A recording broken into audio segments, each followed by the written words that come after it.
जय श्री राम। जय देवी माता की। समस्त मित्रों को मेरा सादर नमस्कार। जैसा कि आप सभी जानते हैं कि कल से नौ दुर्गा का पर्व शुरू हो रहा है, तो मैं आपसे शेयर करना चाहता हूँ कि जो नौ दुर्गा के देवी के 9 रूपों का जो रहस्य है वह क्या है।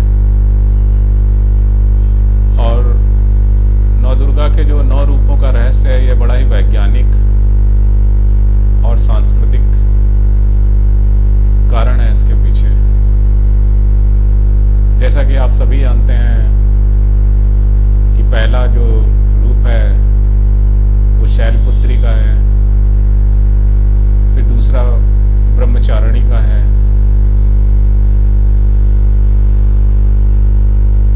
फिर इसके बाद आगे कुसमांडा, चंद्रघंटा,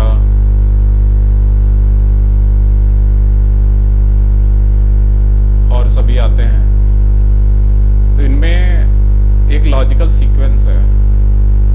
कई बार अगर मेरे ख्याल से कई मित्रों के साथ ये प्रॉब्लम होती होगी कि उनको ये भी नहीं याद रहता होगा कि पहला शैलपुत्री था या पहला कात्यायनी स्वरूप था या तीसरा सिद्धरात्रि था या चौथा काली था। तो अगर आप ये वीडियो अंत तक देखेंगे तो आपको 2 चीज़ें समझ में आएंगी। एक तो देवी के 9 स्वरूपों का सांस्कृतिक और वैज्ञानिक कारण क्या है, और ये देवी के जो 9 स्वरूप हैं इनमें लॉजिकल एक और साइंटिफिक एक जो सीक्वेंस है वो क्या है। तो जो देवी सती, जो शिव जी की पत्नी थी, जब वो सती हो गई थी, उसकी कहानी सबको पता है। जब उन्होंने अग्निकुंड में कूद करके अपने उस जीवन और उस लीला का त्याग कर दिया था, और फिर अपने दूसरे जीवन में शिव की प्राप्ति की आकांक्षा से हिमालय की पुत्री के रूप में जन्म लिया था। तो जो देवी का पहला स्वरूप है शैलपुत्री, ये उसको दर्शाता है कि देवी के जीवन का और उनके आध्यात्मिक जो स्वरूप है उसका किस तरह से विकास हुआ है 9 रूपों में। तो उसका जो पहला चरण है शैलपुत्री, शैल मतलब हिमालय की पुत्री। तो शैलपुत्री को आप पाएंगे, चूंकि वो शिव जी की आकांक्षा से उन्होंने जन्म लिया था, इसलिए उनकी सवारी नंदी है और वो त्रिशूल धारण करती हैं। तो ये केवल देवी के स्वरूप को ही दर्शाता है, बल्कि जो एक नारी का विकास होता है समाज में और उसके आध्यात्मिक जीवन में, ये उसको भी दर्शाता है। तो देवी भी शैलपुत्री बन के पैदा हुई। उनका जो उस समय उनकी जो चेतना थी, उनकी जो एनर्जी का चरण था, जो पहला चरण था, शैलपुत्री जो स्वरूप है ये उसको दर्शाता है। फिर दूसरा जो प्रथमम शैलपुत्री, द्वितीयम ब्रह्मचारिणी। तो फिर जो देवी जी थी उन्होंने शिव जी की प्राप्ति की आकांक्षा से तब प्रारंभ किया। ये कहानी भी आप सभी लोग जानते हैं। वो अपने द्वितीय जन्म में भी शिव जी को अपना पति बनाना चाहती थी, इसलिए उन्होंने घोर तपस्या करी। तो उस चेतना का जो उनका स्तर पहुंचा शक्ति का, उसको दर्शाता है उनका दूसरा जो स्वरूप होता है ब्रह्मचारिणी का, कि किस तरह से उन्होंने ब्रह्मचारी जीवन व्यापन करके तपस्या करी काफ़ी समय तक शिव जी को प्राप्त करने की। तो द्वितीयम ब्रह्मचारिणी। फिर आता है तृतीयम चंद्रघंटा। फिर उन्होंने तपस्या करने के बाद जो है शिव जी ने उनका वरण कर लिया, तो जो शक्ति का जो उस समय स्वरूप हुआ, एक वैवाहिक स्वरूप, एक पत्नी के रूप में, वो चंद्रघंटा स्वरूप है। और उसमें आप देखेंगे उनके मस्तक में जो शिव जी का चंद्रमा है वो आ गया है। शिव जी का जो चंद्रमा होता है वह केवल अपनी पत्नी को ही दे सकता है, और उनकी जो सवारी है वो शेर की शुरू हो गई। जो उनका असली शक्ति स्वरूप है, जो शिव जी जो चेतना के स्वरूप है, उनके साथ जब उनका वरण हुआ तब उनका असली शक्ति का स्वरूप हुआ, और उनकी सवारी जो है शेर की सवारी हो गई। फिर इसके बाद जो चौथा स्वरूप है शक्ति का चंद्रघंटा के बाद, वो आता है कुष्मांडा।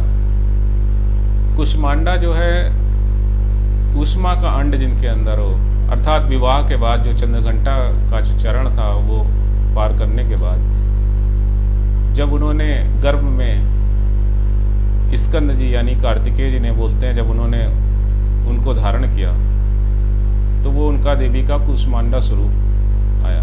उसमें भी आप देखेंगे कि देवी जी जो हैं शेर की सवारी हैं और उनके पेट के पास एक कलश धारण किए हुए हैं, जो कि उनके पुत्र कार्तिकेय को पेट में धारण करने का एक सिंबल है। फिर अगला जो देवी का स्वरूप है वो है स्कंद माता। स्कंद मतलब कार्तिकेय। कार्तिकेय की जब वो माता बनी तो उन्होंने स्कंद माता का स्वरूप धारण किया। ये अगला पांचवा स्वरूप है। इसके बाद जब पारिवारिक जीवन का उनका निर्वाह हो गया तो कई दुष्टों से जब देवता त्रस्त हो गए तो उनके वध के लिए उनको और शक्तियां दी। देवताओं ने मिलकर के अपनी शक्तियां भी उनको दी जिससे वो दुष्टों का विनाश कर सकें। तो अगले जो दो स्वरूप हैं कात्यायनी और काली के, वो आए। तो अगला पहला स्वरूप है कात्यायनी का, जो पॉजिटिव एनर्जी को शो करता है, जिसमें उन्होंने देवताओं के अस्त्र शस्त्र धारण करके एक पॉजिटिव एनर्जी के जरिए देवताओं के जो दुश्मन असुर थे उनका संहार किया, बट पॉजिटिव तरीके से, और वो शांत हो गई। फिर जो अगला देवी का स्वरूप है कालरात्रि का, काली जी का, वो निगेटिव एनर्जी को शो करता है। निगेटिव मतलब कुछ गलत नहीं, लेकिन कभी कभी कुछ दुष्टों का संहार करने के लिए निगेटिव एनर्जी की भी ज़रूरत पड़ती है। लेकिन उस निगेटिव एनर्जी में क्या होता है कि जैसे आपने पिछला अगर मेरा वीडियो देखा हो जिसमें मैंने शंकर जी और काली जी की स्टोरी सुनाई, कि जैसे काली जी ने जब उस असुर का विनाश किया था तो उनका क्रोध शांत नहीं हो रहा था। तो ये निगेटिव एनर्जी को, उनका क्रोध शांत करने के लिए शंकर जी जो चेतना का स्वरूप है उनको आकर के उनका क्रोध शांत करना पड़ा था।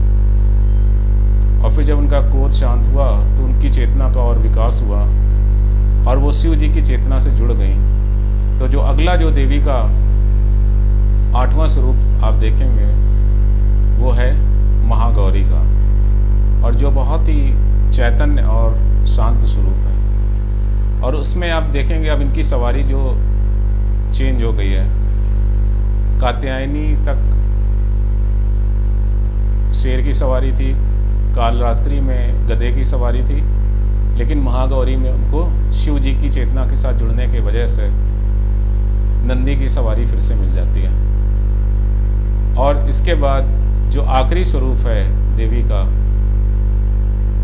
सिद्धिरात्रि, जब उन्होंने ब्रह्म स्वरूप को फाइनली, जो एक किसी भी देवी देवता या शक्ति का गोल होता है, उसको प्राप्त कर लिया, तब आप देखेंगे देवी का जो आसन है वो चेंज हो गया है, फिर वो कमल हो गया है और उनके हाथ में पुस्तक भी है जो ज्ञान का स्वरूप है।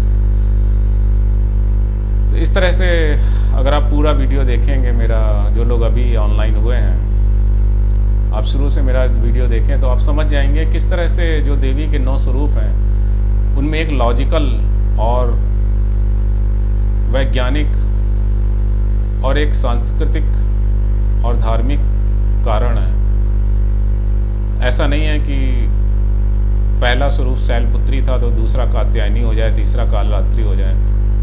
तो अगर आप इस वैज्ञानिक कारण को, इस सांस्कृतिक कारण को समझ जाएं तो फिर आपको जो देवी के 9 स्वरूप हैं उनका सीक्वेंसिंग भी याद रहेगा और उनका आप सीक्वेंसिंग बड़े आराम से अपने दिमाग में रख के कभी भूलोगे नहीं देवी के 9 स्वरूप कौन से थे। तो पहला शैलपुत्री, जैसे मैंने बताया, पुत्री का स्वरूप। दूसरा ब्रह्मचारिणी, जब उन्होंने शिव जी के वरण की आकांक्षा से तप प्रारंभ किया। फिर इसके बाद आता है चंद्रघंटा, जब उन्होंने शिव जी ने उनका वरण किया। फिर कुष्मांडा, जब वो उन्होंने अपने पेट में कार्तिकेय जी को धारण किया, स्कंद जिनको बोलते हैं। फिर इसके बाद अगला स्वरूप स्कंद माता, जब उन्होंने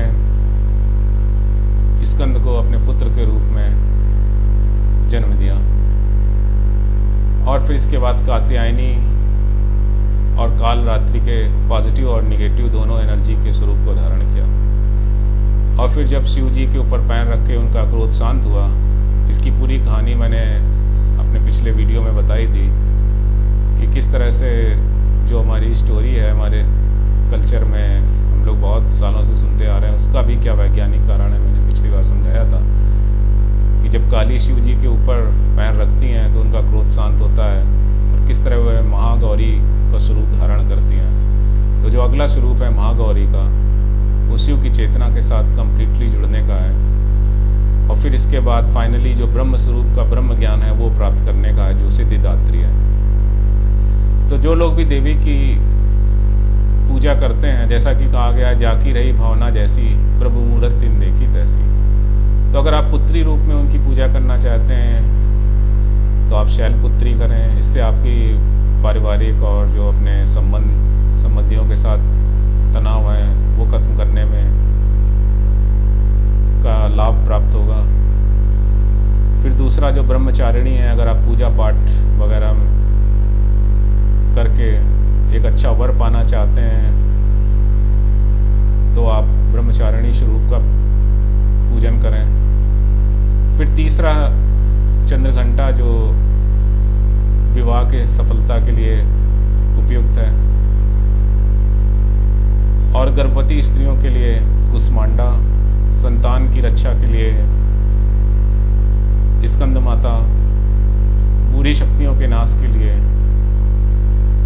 कात्यायनी और कालरात्रि, और चैतन्य स्वरूप के लिए महागौरी, और सिद्धियों की प्राप्ति के लिए सिद्धिदात्री का पूजन करें। यह आपकी स्पेसिफिक गोल पे डिपेंड करेगा। लेकिन वैसे तो देवी के 9 जो स्वरूप हैं वो पूजन योग्य हैं और आपको 9 दिन सारे स्वरूपों की पूजा करनी चाहिए। तो जिससे देवी के जो 9 स्वरूप उनके आध्यात्मिक और जीवन के विकास को दर्शाते हैं, तो जो देवी का स्वरूप आपके अंदर है उसका भी 9 दिनों में विकास होगा। तो इस चीज़ को अपने दिमाग में रख करके, अपने बैकग्राउंड में रख करके आप श्रद्धा के साथ देवी का पूजन करेंगे तो आप अपने जीवन में परिवर्तन, अपनी मानसिक अवस्था में परिवर्तन जरूर देखेंगे। तो आई होप सभी को ये समझ में आया होगा और कुछ नया सीखने को मिला होगा। और जैसा कि मेरा गोल है इस चैनल का कि जो अपनी पुरानी भारतीय सब जो हमारी प्रचलित मान्यताएं हैं उनके पीछे क्या वैज्ञानिक कारण है, धार्मिक कारण है, यह बताने का मेरा प्रयास रहता है। और आई होप मैं अपने एफर्ट में सक्सेसफुल हो रहा हूँ। धन्यवाद, फिर मिलेंगे। सभी को शुभ रात्रि।